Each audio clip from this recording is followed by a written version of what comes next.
റെസ്റ്റോറൻറ്റിൻ്റെ രുചിയും അമ്മമാരുടെ ടച്ചും ചേർത്തൊരു complete item chicken പെരട്ട്. ഇനി ഇത് എങ്ങനെയാണ് ചെയ്യുന്നതെന്ന് നോക്കിയാലോ. ആദ്യം ചിക്കൻ കഴുകി വൃത്തിയാക്കി ചെറിയ പീസാക്കി മാറ്റി വയ്ക്കാം. ഇനി ഇതിലേക്ക് ആവശ്യമായ ചെറിയ ഉള്ളി അരിഞ്ഞതും തേങ്ങ ചിരകിയതും ഇഞ്ചി വെളുത്തുള്ളി പേസ്റ്റും കറിവേപ്പിലയും എടുത്ത് വയ്ക്കാം.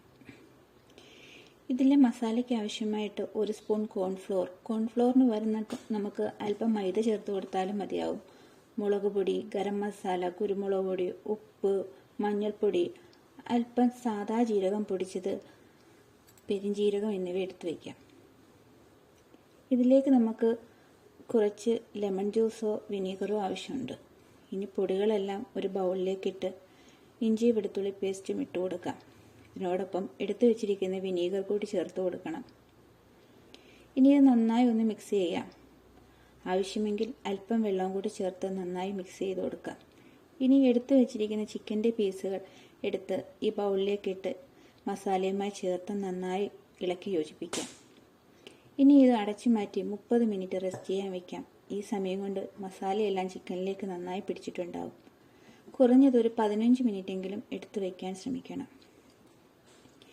ഇനി ഒരു പാൻ ചൂടാക്കി അതിലേക്ക് വെളിച്ചെണ്ണ ഒഴിച്ചു കൊടുക്കാം. വെളിച്ചെണ്ണയിൽ എടുക്കുമ്പോഴാണ് ഇതിന് ഒരു ഒതൻറ്റിക് ടേസ്റ്റ് കിട്ടുന്നത്. ചൂടായ എണ്ണയിലേക്ക് ചിക്കൻ്റെ പീസുകൾ ഓരോന്നായി നിരത്തി മുകളിൽ അല്പം കറിവേപ്പിലയും ചേർത്ത് അടച്ചു മൂടി വയ്ക്കാം. ചെറിയ തീയിൽ 10 മിനിറ്റ് നമുക്ക് വേവിച്ചെടുക്കാം. ഇനി ഇത് പൊടിയാതെ ഒന്ന് മറിച്ചിട്ട് ഡീപ്പ് ഫ്രൈ ചെയ്തെടുക്കാം. ചിക്കനൊക്കെ നന്നായി ഒന്ന് മുരിഞ്ഞു വരുമ്പോൾ നമുക്ക് ഇത് കോരി മാറ്റി മറ്റൊരു പാത്രത്തിലേക്ക് വയ്ക്കാം. ഇനി ഇതേ എണ്ണയിലേക്ക് തന്നെ കുറച്ച് ഇഞ്ചി വെളുത്തുള്ളി പേസ്റ്റ് ചേർത്ത് നന്നായി വഴറ്റി കൊടുക്കാം. ഒപ്പം അല്പം കറിവേപ്പിലയും.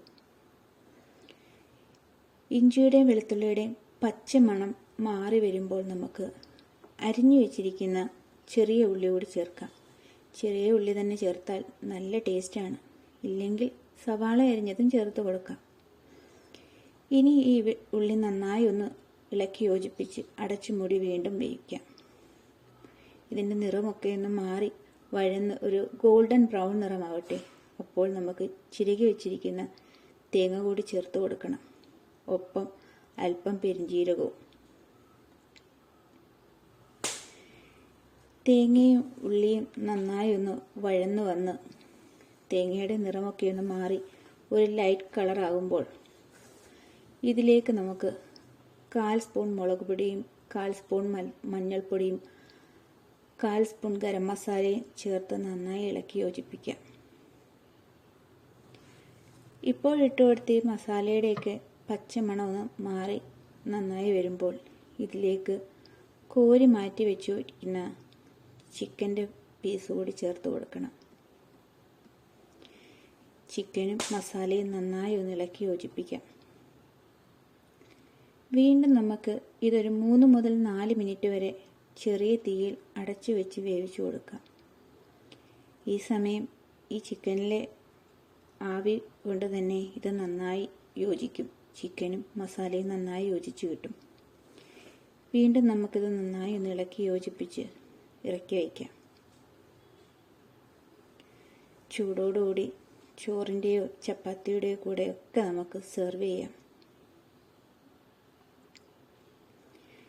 ഇങ്ങനെ ഒരിക്കലെങ്കിലും ഒന്ന് ട്രൈ ചെയ്ത് നോക്കൂ. ഒരു വേറെ ലെവൽ ടേസ്റ്റാണ്.